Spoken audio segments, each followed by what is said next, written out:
I'm Susan Weber, and joining Walker & Dunlop CEO Willy Walker today is John Rice. John joins us today to provide tangible advice for how business leaders can take a rigorous approach to action, measure what matters, and communicate with courage and confidence rather than settling for random acts of diversity. Thanks, Susan, and good morning to those of you in Western time zones, and good afternoon to those of you on the East Coast. It's a real pleasure and honor to have my old friend, John Rice, joining me today on the Walker Webcast. Johnny is the founder and CEO of Management Leadership for Tomorrow. Prior to founding MLT, John worked for the National Basketball Association, where he was the managing director of NBA Japan and director of marketing for Latin America. Prior to the NBA, John worked for Walt Disney, where he was in the strategic planning group. John went to Yale, where he played varsity basketball, and to the Harvard Business School. He is married to Andrea Rice, who also went to Yale and then to Stanford.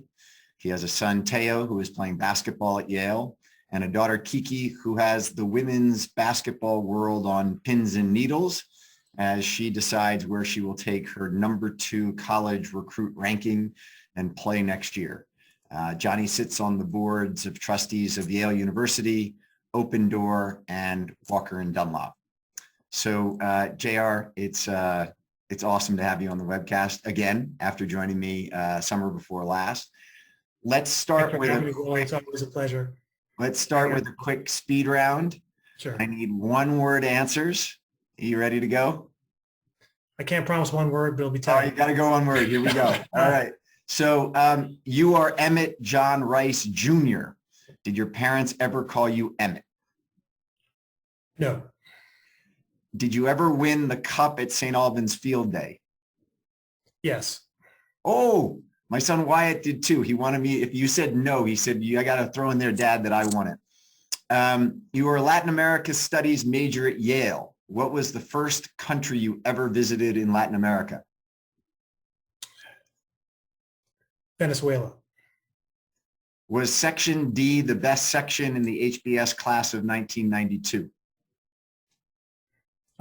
By far. I'll call it one word. This one is from my wife, Sheila. Have you ever beaten your wife, Andrea, in any racket sport, including whack-a-mole? Yes, and that would be ping pong. Well done. I have yet to do that. Were you in the now somewhat infamous strategic planning group at Disney? No. One word of that group, they're based in Orlando. One word to describe former NBA Commissioner David Stern. Brilliant. Who's better in hoops, you or President Obama? Me. What's the only publicly traded company to have 2 Yale board members on its board?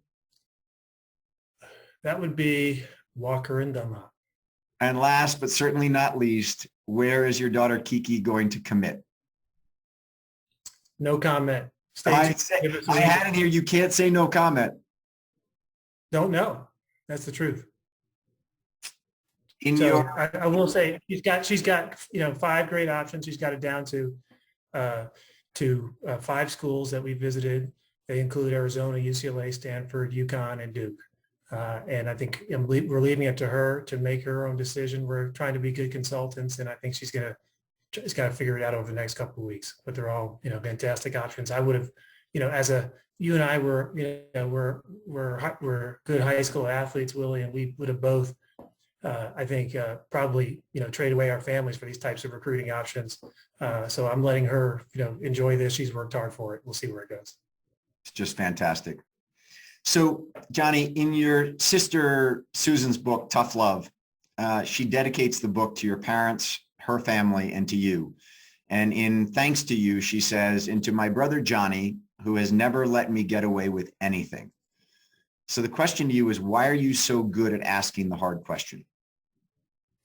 Willie, as a consistent viewer of your webcast, I probably should be asking you that question because you've become the guru of asking the tough questions and especially the questions that people weren't anticipating. But I'm going to give you what's a very personal answer to that question, which is since I was a kid, I was always a believer in the theory that every individual has a unique intellectual or physical gift. And a lot of life is really about figuring out what that might be. And I've spent literally decades on that journey to discover what my, unique gift, or some people call them genius gifts, might be. I felt I was pretty good at a lot of things, never thought I was great at anything. And so I was passionate about figuring it out. And finally, about 10 years ago, a good friend of mine, somebody you probably know, who a great CEO himself, a guy named Tom Monahan, who used to run the corporate executive board, now CEO of DeVry University. We were at a YPO sort of forum retreat, and he and a few others were really digging into this issue of genius gifts. And he helped me. He helped me discover what it was. And he said, John, I think your genius gift is the ability to see other people's gifts with more clarity than they do, and often before they even see them. And as it turns out, I think that's very much aligned, obviously, with the work that I do, with my passion and the work that our organization does about coaching people toward their career potential. But with respect to Susan, we have a very close relationship, and I've always pushed her. I think probably more than anyone else, because I can see, I tend to be able to see her gifts, and I will call her out when I feel like she's undershooting.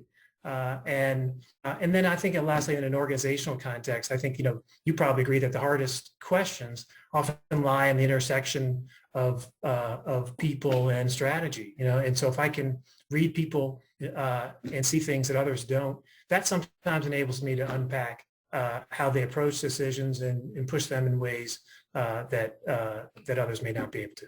So that's my perspective. I don't know if I don't know if you buy it, but that's where I come from on that. Oh, I clearly buy it as someone who spent a ton of time in the boardroom with you and watched how you ask questions of me as well as the other members of our management team. And there's no doubt that a lot of those skills have not only been built up by you. I mean, you talked about the comment of Tom in the last 10 years, but you had those skills well before as it relates to asking good questions, but also trying to bring the best out of people as far as teams. So your personality is one that is not terribly confrontational, but actually very collaborative. And it makes me go to questioning a little bit on your upbringing and the relationship you had with your grandparents. The story of your grandparents is on both sides of your family are incredible. But for a moment, I want to focus on the Dixons. And your grandfather immigrated from Jamaica to the United States, I believe in 1911. And your grandmother joined him soon thereafter. And your grandfather was a cobbler by profession in Jamaica. And when he got to the US, he was injured and therefore couldn't continue forward as a cobbler and became a janitor and built an incredible family in Portland, Maine.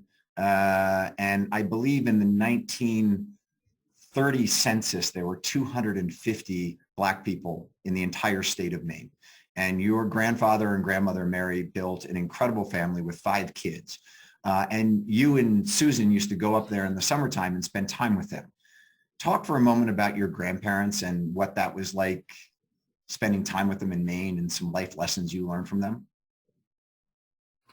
Yeah, I think my grandparents were special people, and my grandfather,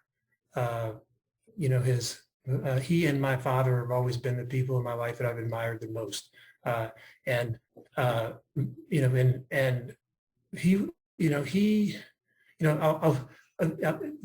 answer to that I'll skip generations to my parents for a second to give some context on this. As you know, Willie, Susan and I grew up in a broken home. Our parents divorced when we were young. They were great people, but had never should have been married and were terrible to each other. And over the course of, a breakup and years of custody battles and so forth, there was a lot of, everyone was, there were very few positive things that my dad would say about my mom or her family, and vice versa. But the one that stuck out at me, which really put it all in perspective, was that my father, the only person that I've ever heard him refer to as a great man was my grandfather, my mother's father. And that was because he appreciated his story, the story you started to tell, immigrating from Jamaica, being told he would get a job as a cobbler, given a name, given somebody's name, never find that guy, going back and, bring his soon wife over. And with a sixth grade education and no money, figuring out a way, to raise 5 kids, send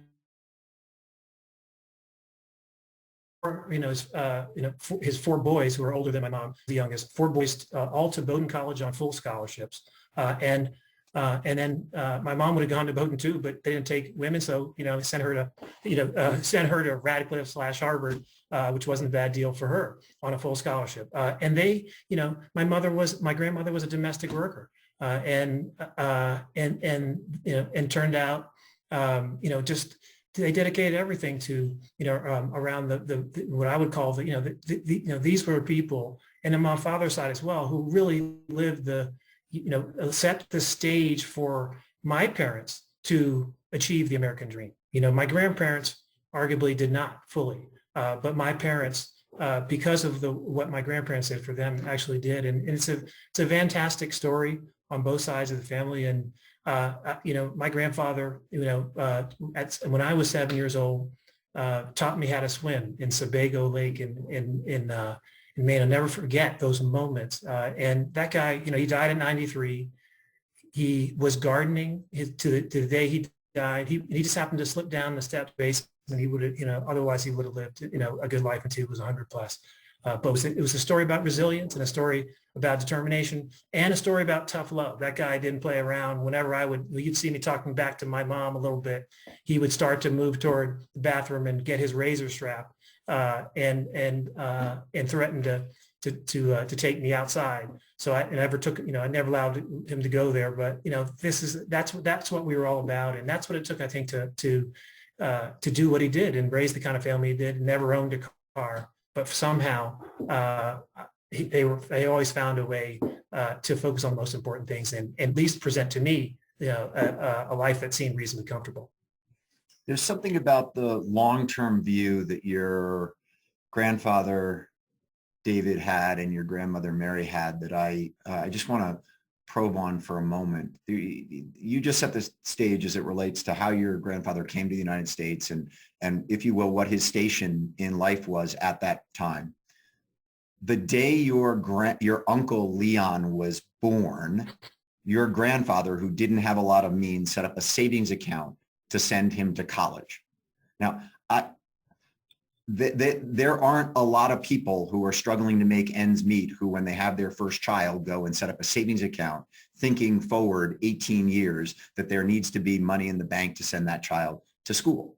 And I guess my question to you is, what was it in your grandparents that made them think so far ahead? Was there something about being immigrants to the country? Was there something about being such a very significant minority in the state of Maine back in the early 1900s that impacted their kind of long-term view on things? Because as I understand them as people, there is something incredibly noteworthy as it relates to the way they looked at investing in their family and their future. Yeah, well, I think the best that I understand it is that somehow, both my grandparents had what I would call sort of, magnetic characters, magnetic personalities.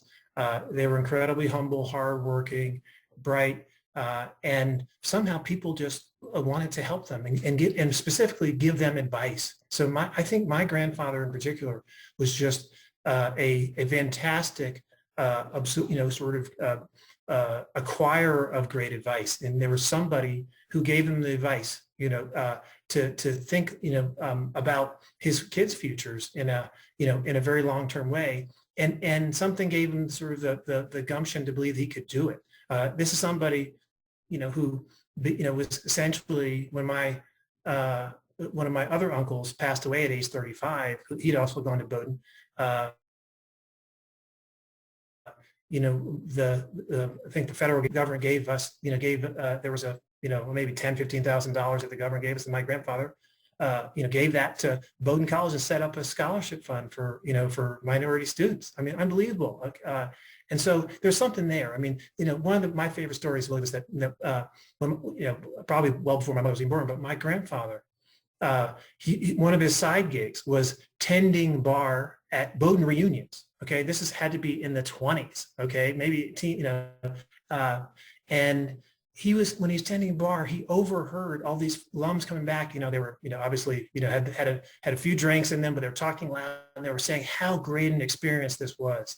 Okay, looking back and reminiscing, he's like, I need to learn more about this. I need to send my kids to a place like this, and he did it, and he figured it out. So it's just, it's just a quintessential story of somebody who it was determined, but also built the kind of relationships somehow at that time with people who had very little in common with him that that ended up giving him great advice, and he was able to follow it. I believe I'm correct in that your father was made an honorary member of the class of like 1912 at Bowdoin because he was the first person to have had 4 boys graduate from Bowdoin. And back then, as you said about your grandmother, she couldn't, as your mother couldn't go there because it was not co-ed until, I was surprised, by the early 1970s was when Bowdoin actually went co-ed. But your grandfather also was determined to get your mother into Bowdoin. And he called up the president of Bowdoin and said, I've had 4 boys who've gone there. You need to take my daughter. And the president of Bowdoin said, we're not ready to take women. So she's going somewhere else. And as you said, she ended up going to Radcliffe, Harvard. But there is something just unbelievable about that. And then setting up that scholarship. Let's flip to the other side of the family, Johnny. And your dad was born in South Carolina. He ended up going to City College and then on to Berkeley to get his PhD. While we're talking about families, one of the things that I found to be so interesting and instrumental is just on both sides of the family, the focus on education. That if you think about where both sides of the family put emphasis, it was really getting good grades and doing very well academically, which would then give you the upward mobility that they were also desiring of. Is that, on your mother's side, it seemed to be that the two things were education and service. But on your dad's side, it really did seem to be education. There were also a number of pastors and preachers on your father's side of the house. Talk a little bit about your dad's growing up in South Carolina. Yeah, and it's important, it's kind of just to close on my mother's family. It's like, so my mother, you talked about service and education. My mother went on, to dedicate her career to educate higher ed and education policy, and was one of the, the architects of the initial Pell Grant legislation that's put millions of low-income students to college over the last many years, and she's often referred to as the mother of Pell Grant. So this is so something that my grandparents gave to her, embedded the importance of dedicating her career to helping, other people, and especially around education in particular. And on my side, it's he grew up in, the Jim Crow South in the 20s. Okay, if my father, both my parents died in the last 10 years. If my father was alive now, he'd be, 101 or so. And so, in the Jim Crow South, there just wasn't everything. The prism of life was all around race, okay, and what you could and could not do. And he found a way. His father died when he was 7 years old, and a few years after his older brother moved to New York, he moved to New York to be with him. That's how he got to City College, and he just. I think was on a path to get away from the Jim Crow South, and he found his and so after in between college and going to grad school, he served in World War II and in Tuskegee with the Airmen, and after that his view was, I've got to, the only way, okay, that I can kind of take my best shot from a life and opportunity standpoint was to try to get the best education I could, and he could, and remove the kind of easy excuses that other people would have to deny him opportunity. And that's what took him out to, to California, where he studied economics and got his PhD. There's a lot in between there, but I think, it was really about escaping, what the tentacles, the vestiges of slavery and Jim Crow, and in a search for the ability to kind of, achieve his dreams. And that was sort of his mindset. And part of the path, he's a brilliant guy, and the path was to acquire as much knowledge as possible. My father was, the closest thing I've ever met to a Renaissance man. He knew so much about everything, and he would always push to if I didn't know the name, if I asked him what something meant, he would always tell me, go look it up. Go look at it. Always focused on acquiring knowledge and being informed about the world. So when I hear about the Dixons and the Rices and your grandparents who immigrated to the United States versus those who were brought here by slavery, talk about how their outlook or their views were different given that background. Yeah. I think on my mother's side, it's sort of the classic immigrant story. My mom grew up, in Maine, where, as you mentioned, very, very few people of color. So by definition, they had to engage with the only path, to a better life was through white people, essentially white institutions or people taking an interest in you. And they were great at impressing people and finding opportunity. My father's story is very different, his it was really about growing up only around people of color, only around Black people, because it was the Jim Crow segregated South, and so his path was largely about trying to find a way to experience a different America, and that wasn't easy, and it was really all cast in the prism of race and racism,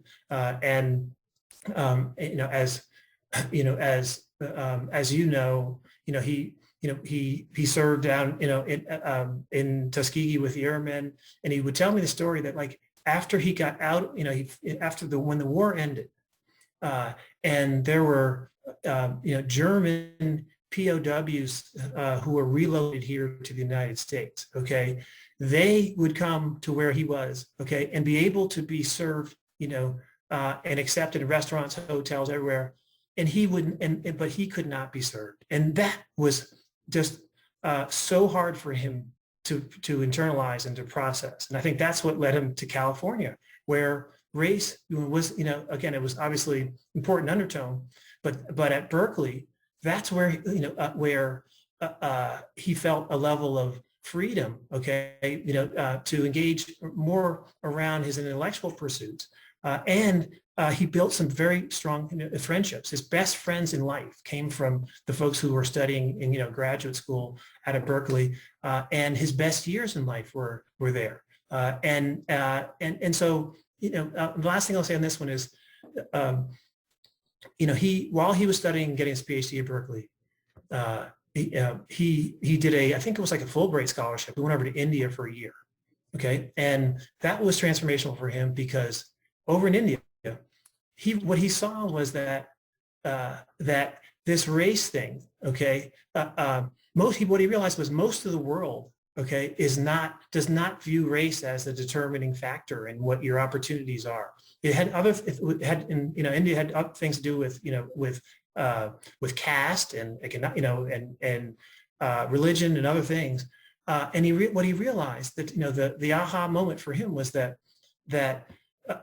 this race is this thing that he's been dealing with. It's a United States thing. It's not the way that most of the world actually operates, and that enabled him to realize that that racism is actually not his problem, but it's actually white people's problem. And it allowed him to kind of free himself from the shackles of believing that it was his problem, and that he was, inferior in some way. And he would always tell me, say, Johnny, look, one of the most important, the most vicious components of racism, okay, is not that white people, it's not just that some white people may feel,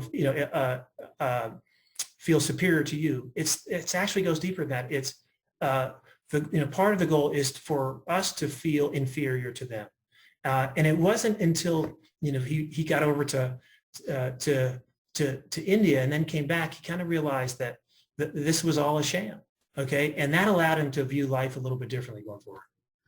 One of the interesting things about that time at Berkeley that I thought was so interesting about your dad was that it wasn't until he lived in International House where he was in with a bunch of international students. And that trip to India obviously had a huge impact on him. But being in the United States, but on the Berkeley campus, living in International House with international students, made him feel like he actually was part of a group that was somehow more well received than, if you will, just being a Black American. And that by being with that international community, people looked at him differently. And he felt for the first time that he could actually, if you will, live in his own skin. Yeah. Because he was in that multicultural, multi-ethnic International House and not just in a, having a Black roommate of having to figure out who you would live with when he was at City College or everywhere else he'd been in his life. Yeah, I think it made it, I think it just opened him up in ways, and I think it had some influence on him going out and venturing over to India as well.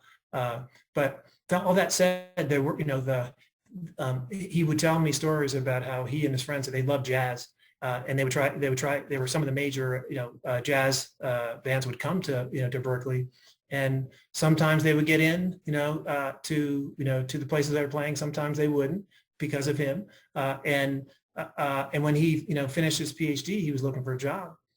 And even, back then, this is the 50s now, he applied for a job at I think it was the San Francisco Fed. Okay. And they said, well, we love your background, but can't take you because you're Black. And it was only because of, a referral from a fellow PhD student. He got a teaching job, an economics job in the economics department at Cornell University, Willie, in the late 50s. Okay. This is before the civil rights movement. I'm sure that I don't know this for fact, but I can't believe that they were other Black, faculty members in Ivy League universities at that time. Maybe not. I haven't done the research, but point is, some faculty member, teed him up and referred him, said, you need to hire this guy. He didn't tell him that my dad was Black. And so they hired him sight unseen, and he gets to Cornell. And they were like, whoa, they were pissed, but they couldn't do anything at that point. It was a fascinating story. And that's how, he began his career. So that's really what it took. Yeah. And so to the next generation of your mom and your dad, both extremely successful, both of them, your mother working for the College Board, and serving on multiple corporate boards going forward. Your father becoming a governor of the Federal Reserve Board, and setting all sorts of if you will, what I would call, it's probably the wrong word, but records in the sense of breaking down racial barriers. As you just said, going to Cornell and teaching at Cornell, I think for 7 years, and then continuing to teach, and then becoming the first regional manager of a large bank in the Washington area, and then being appointed by President Jimmy Carter to the Federal Reserve Board, and being, I believe, only the second Black governor of the Federal Reserve System at that time.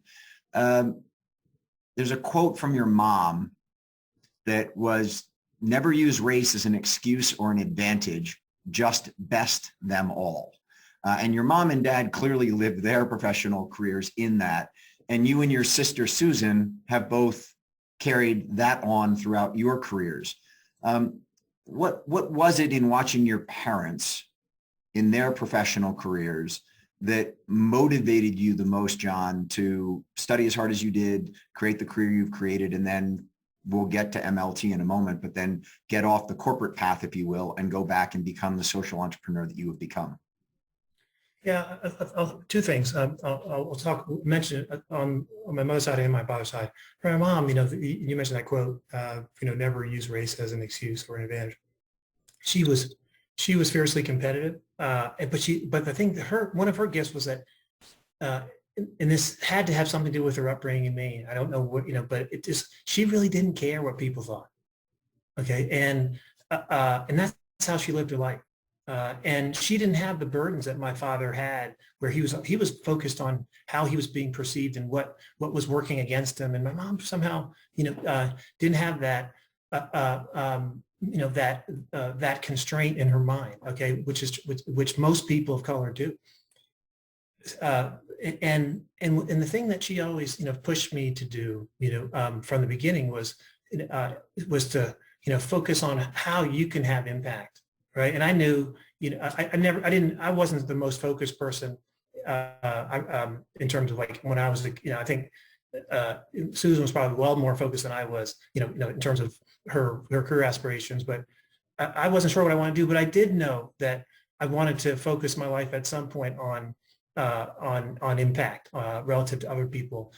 My parents they lived the quintessential American dream, and they put Susan and me in position to focus on most of our energies. Okay, we had some tough times, but most of our energy on developing ourselves to our potential, and also figuring out a way to have impact on others. And so it all came full circle after working several years at Disney, becoming executive at the NBA, on the side, nights and weekends while I was at the NBA, I was working on this kind of piloting this nonprofit, had one or two people working on it full time and raised a little money, but I was kind of doing two jobs, and I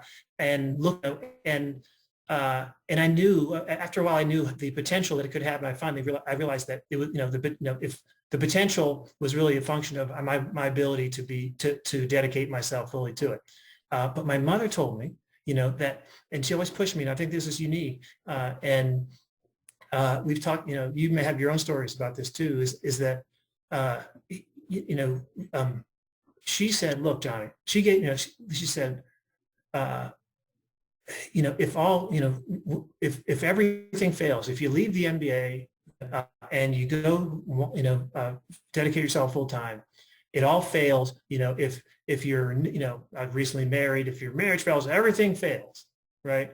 Everything goes wrong. You can always, come back home to the little room in the house that you grew up in, right? And that ain't that bad, right? And so that, she gave me an incredible gift by helping me understand that the worst case scenario, the reason you go to all these schools is you have a backup plan. She helped me understand the backup plan, wasn't that damn bad. And that gave me the confidence that I to go out and leave a sexy job, to toil in, obscurity for a countless number of years trying to, to build a nonprofit organization. And that was really important. And, and my father, on the other hand, I'll just say quickly, he would always, encourage me really to take, a bold shot at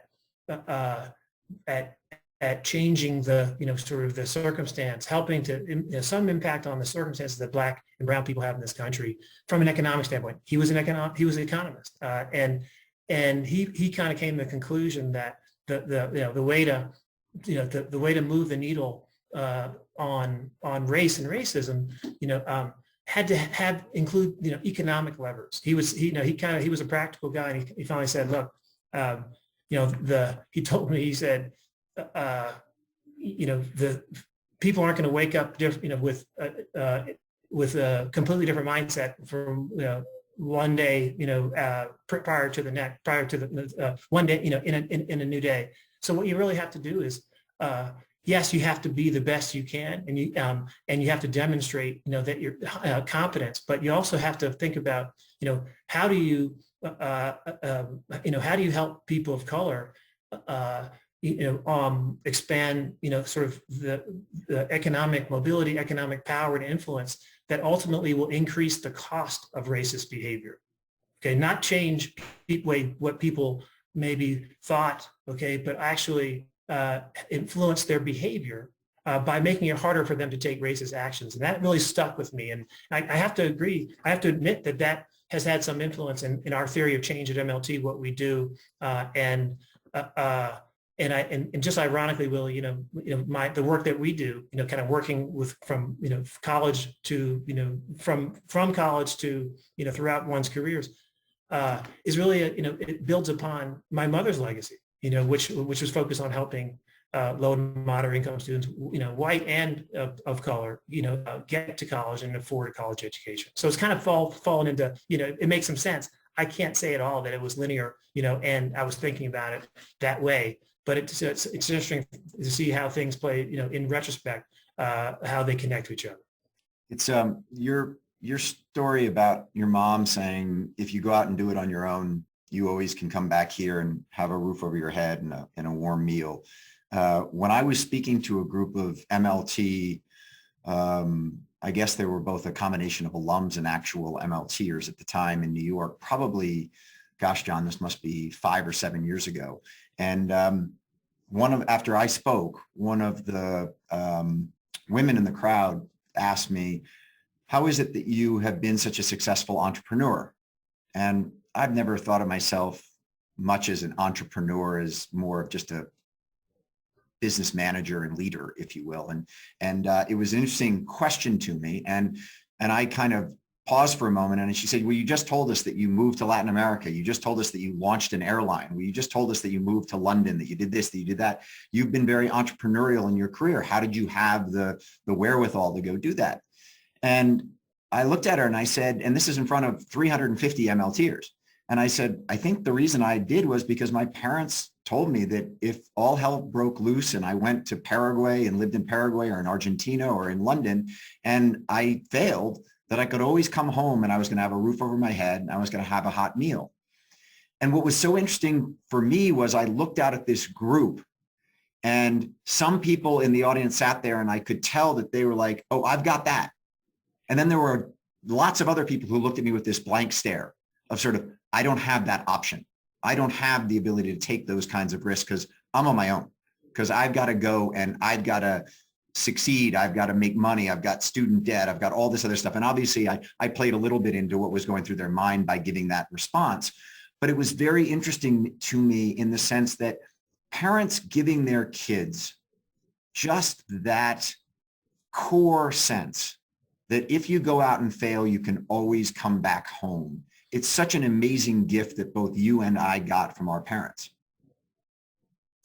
I think that's, people talk about social capital, which is critical, relationships, but that's the, I like to use the word in the importance of that, having that confidence you belong, right? And that's what often white people have in the workplace that people of color who are, when they're one of the few, you just don't have. But what you're touching base on is something that is also so important, and especially when it comes to risk taking. In one's career as an entrepreneur, social entrepreneur, what have you, that if you've never had a sense of a backup plan, if you've never had one, right?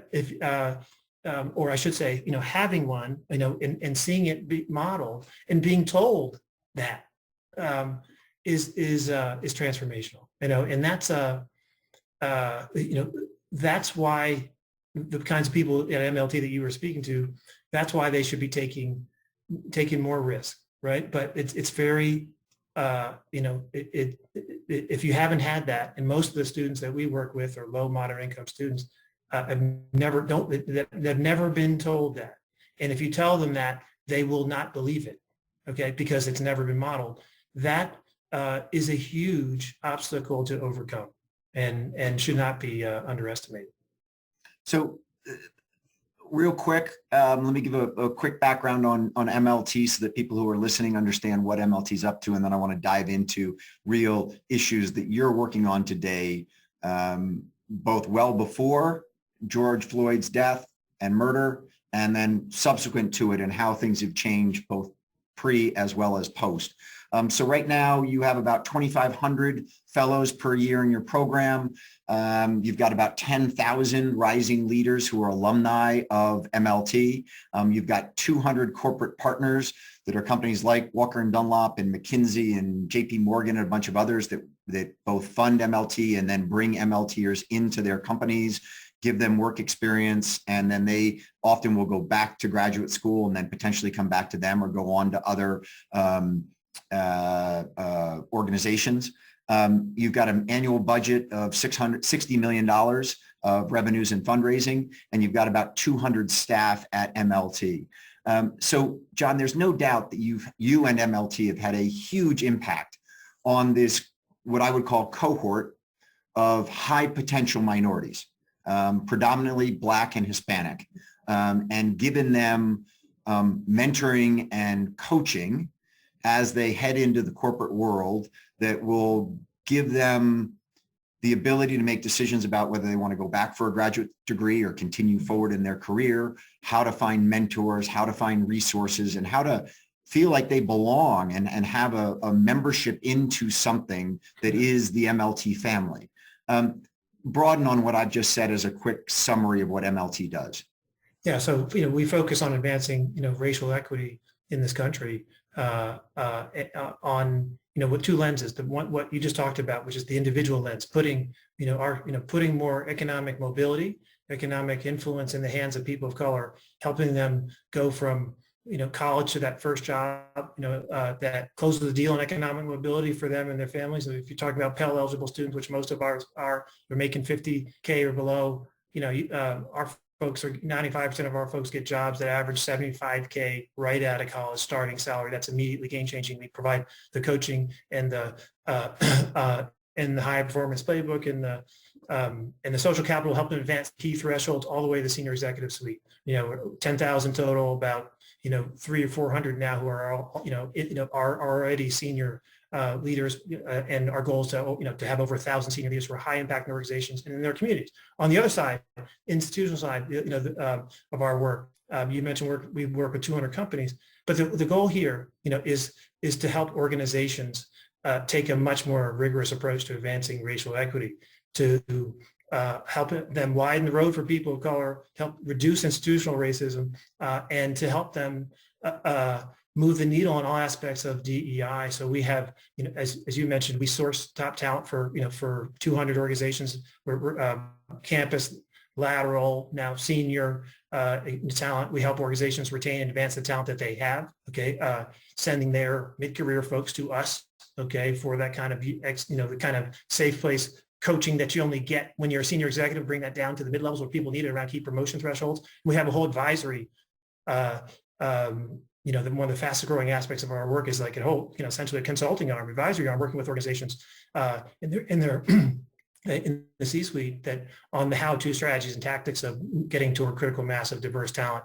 And we more recently, just within the last year, launched an offshoot of that, really, which is a racial equity certification that establishes an absolute standard for racially equitable workplace practices. So two lenses on our work. And we think that our theory of change is if you put more economic mobility in the hands of people of color, if you decrease institutional racism and make our workplaces more equitable, then that's actually the critical element, going back to what my father said, to address the persistent inequities, racial inequities not just in our institutions, but in our society more broadly, around healthcare, around policing, or around wealth gaps and so forth.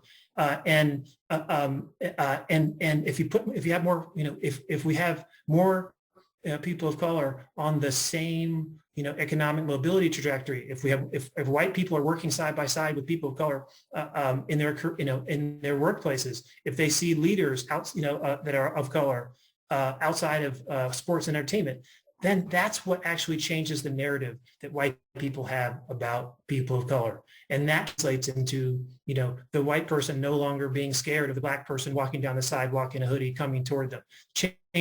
That's how you change the narrative about race.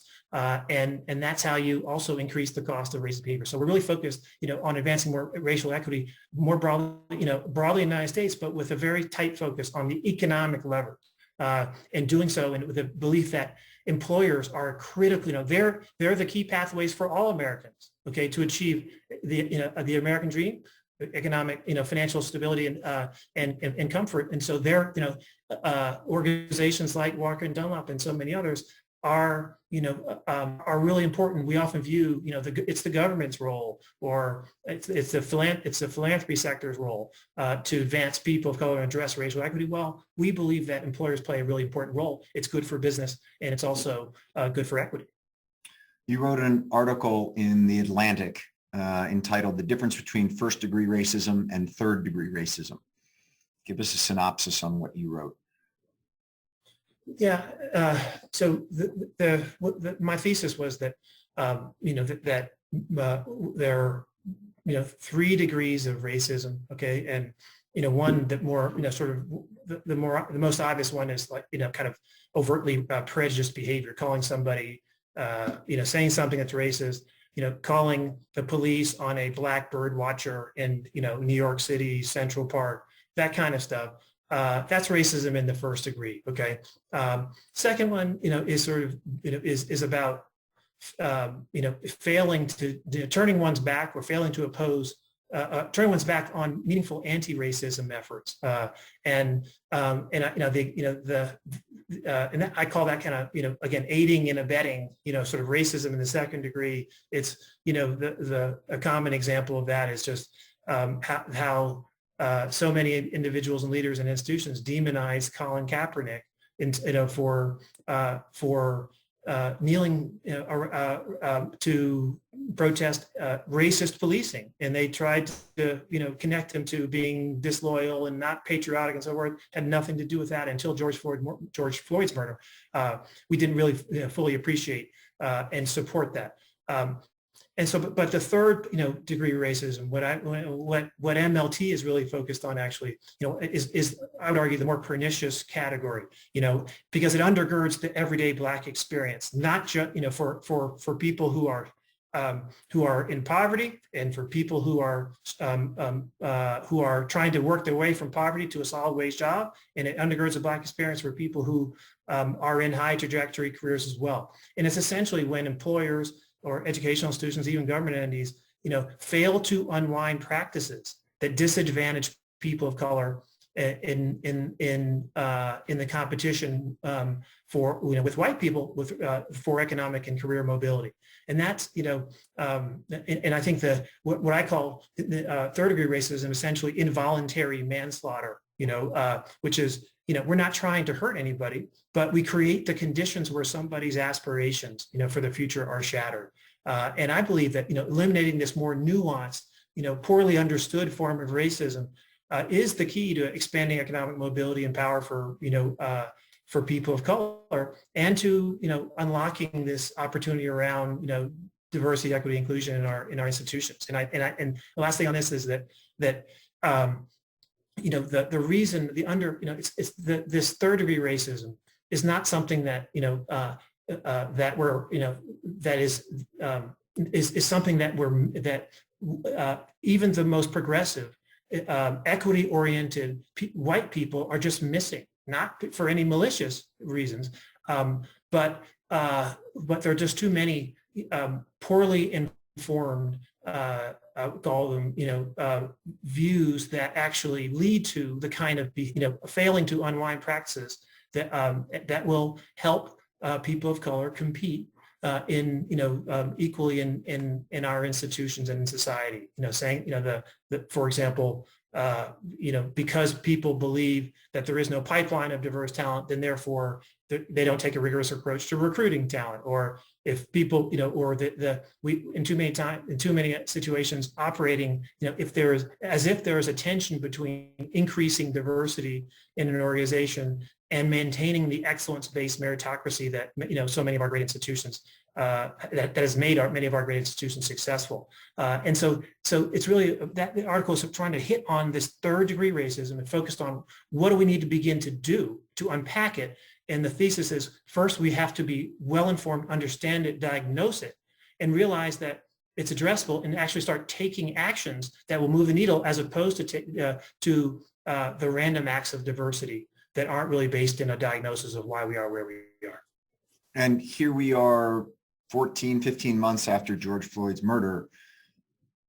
Have we gone from random acts of diversity into strong, institutional, consistent focus on these issues? Or are you seeing some of those immediate efforts that came to the front after George Floyd's murder waning? Well, I'd say, 15, 16 months after, there has been some progress.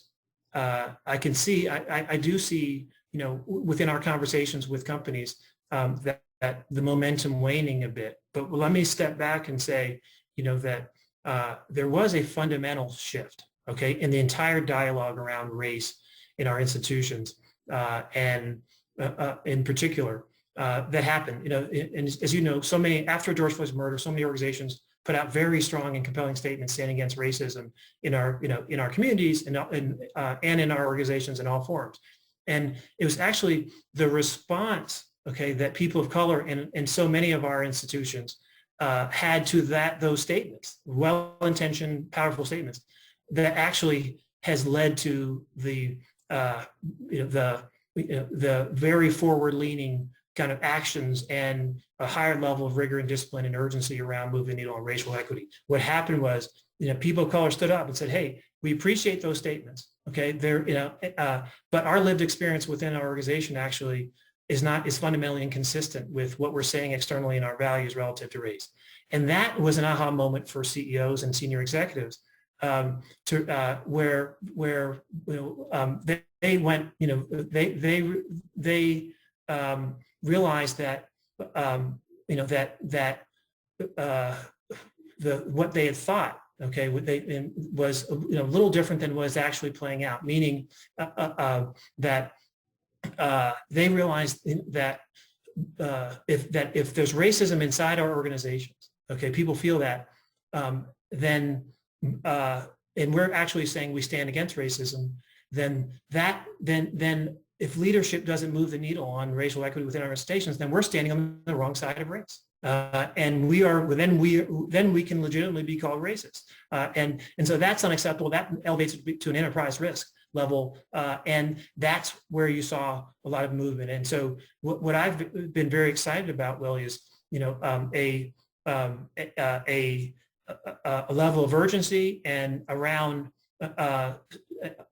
moving the needle, trying to, with a lot of organizations saying we need to, kind of move from a let's do better than last year level of rigor with respect to our approach to moving the needle to an approach that actually applies the same level of business rigor, okay, that we assume and, apply to every other part of our business, and the accountability that comes with that.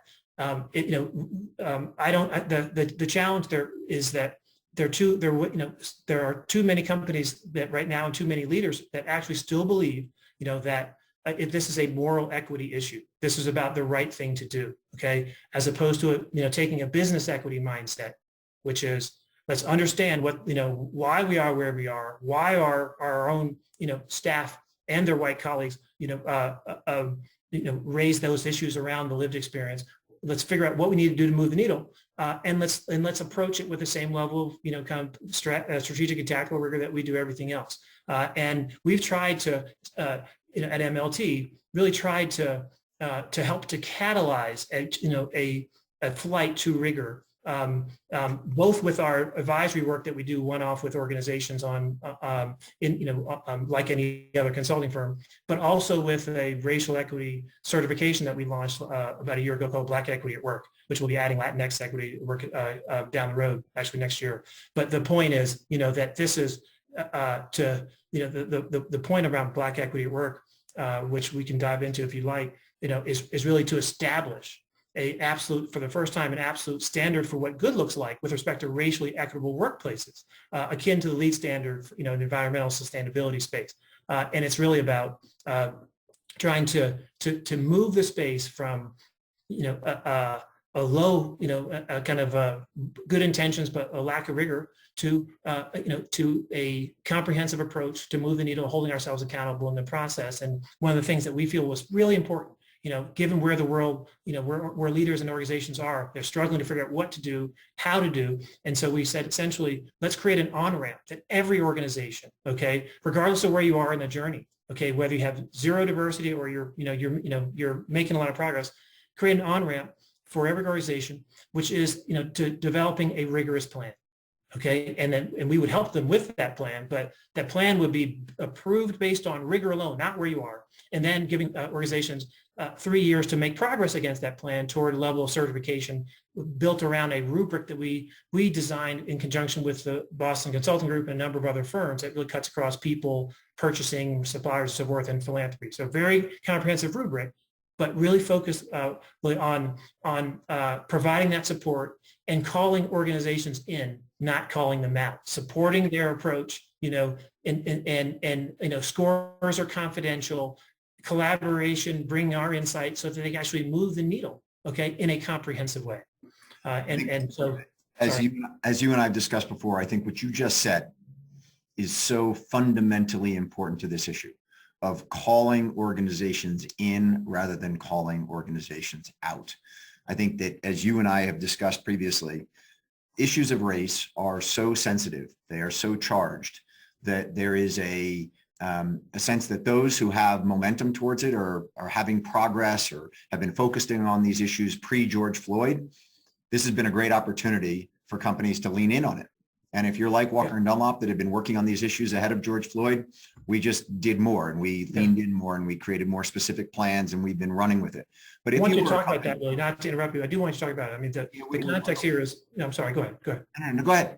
We're good. I was going to say the context here is like we've got, Walker Dunlop is one of 50 great companies that have signed, that have signed up, committed employers that just in the first year, got a kind of and these are organizations who are not, far from where they want to be on racial equity, but are demonstrating their leadership in terms of commitment to rigor. People in the healthcare space like DaVita and Abbott, and the media entertainment, space, Warner Media, Vox Media, Viacom, sort of finance players, Bain Capital, BlackRock, State Street, so forth. Major consumer brands, Target, Starbucks, Nike, Peloton, one of your favorite brands, and the NBA, law firms and even consulting firms like Deloitte and BCG. The point here is that you all, okay, as one of our inaugural employers, has also been, also one of the employers that has gotten to finish their plan, gotten to that plan approved stage. But you've also taken it farther at Walker & Dunlop. And I think it is important, as it relates to help people understand what you're doing, because it's not just instructive, Willy. I think it's groundbreaking with respect to public disclosure of your efforts and plans. So to say our efforts and plans as a director. I know as a board member, I guess you're on it, but there are just a couple of quick things that I would say, because I was going to get to you all calling people in and not calling people out is hugely important. Because as I was going to say, those companies that had momentum towards these issues, but maybe not doing enough, which we clearly weren't, but we had real efforts on it. This was the opportunity to lead in. A lot of other companies that were not moving down the right path at first sort of felt like they had to say something, and then all of a sudden said, uh-oh, we're not good on these issues, so maybe I just continue to ignore them rather than focusing on them. And I think that this certification that you're putting out there gives companies the opportunity to create a baseline, to say, we're either good, bad, or indifferent on these issues, but we need to be better. And we need to get a baseline like we all do in all aspects of our business. So to your question really quickly on W&D, first of all, I've yet to hear someone say that there is another company that's done this. I'm waiting for someone to say, you're not the only one. But we did publish in our 2020 proxy, which came out in 2021, our D&I goals for 2025. And so we have very explicit goals on diversity and inclusion that we are driving towards between now and 2025 that are in our proxy statement. And my compensation and the compensation of other senior executives at Walker & Dunlop is based upon achieving those D&I objectives. So let me take it down one level from that, because publishing in the proxy was, I would say, innovative and also very much tells the world what we're up to and holds our feet to the fire over the next 5 years.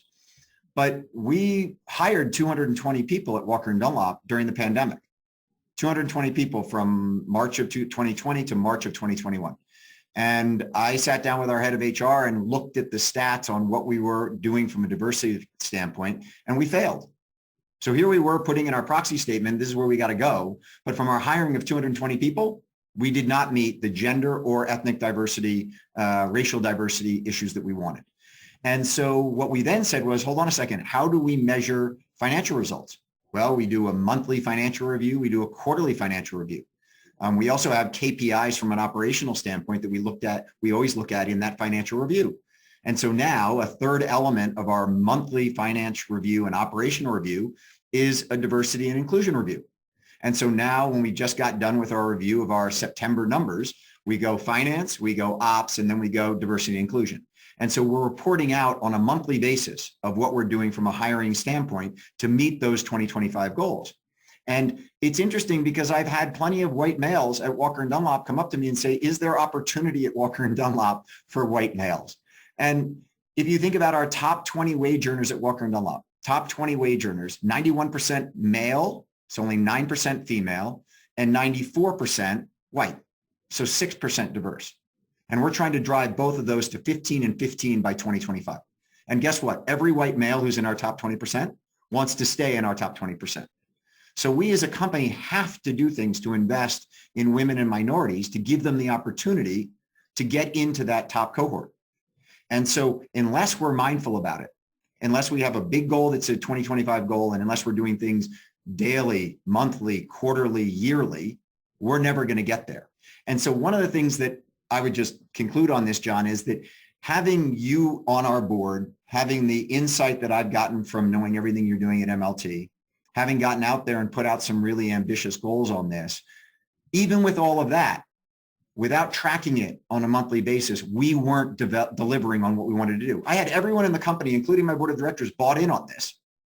But until you institutionalize it, implement it every single day, track it, like we do EBITDA margins, like we do sales, like we do client coverage, all of those things, it doesn't get done. And I would just back up to your previous comment, which is that I've been running Walker & Dunlop for 17 years.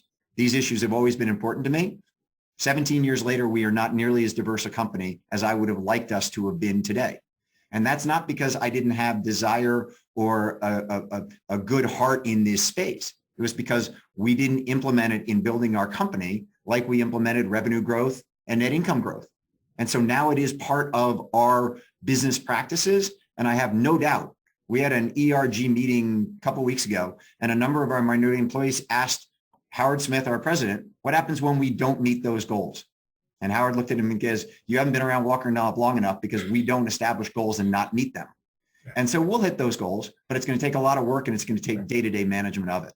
Well, you just hit on you hit on the number one insight that from an institutional standpoint that I've gained over the last 20 years building MLT. Okay, which is living and breathing example that if only when you apply the same level of rigor to move the needle on DEI that you require in every other part of your business, does it actually happen, right? And it forces the conversations and changes behaviors, so that we approach it with the same level of rigor, right? That's all anybody is asking, okay? And when you do apply the same level of rigor, then that we know there are going to be setbacks. We all have them. Well, but when you do actually apply the structure and the rigor, people have trust that you're taking it seriously. And that gives you the ability to make mistakes and not lose trust. And I think that's, if there's one message I could give to folks who are running organizations out there, that's what it would be. Well, on that, because I just looked at my watch and realized you and I have run over, Johnny, A, thank you for all you've done for W&D. B, thank you for establishing MLT and all you are doing for those people who benefit from MLT. And thanks for the friendship over so many years. I look forward to seeing you next week at our board meeting. To everyone who joined us today, thank you. Great discussion. And we'll be back next week with another Walker Webcast. Thanks, Johnny. Thank you. Appreciate it.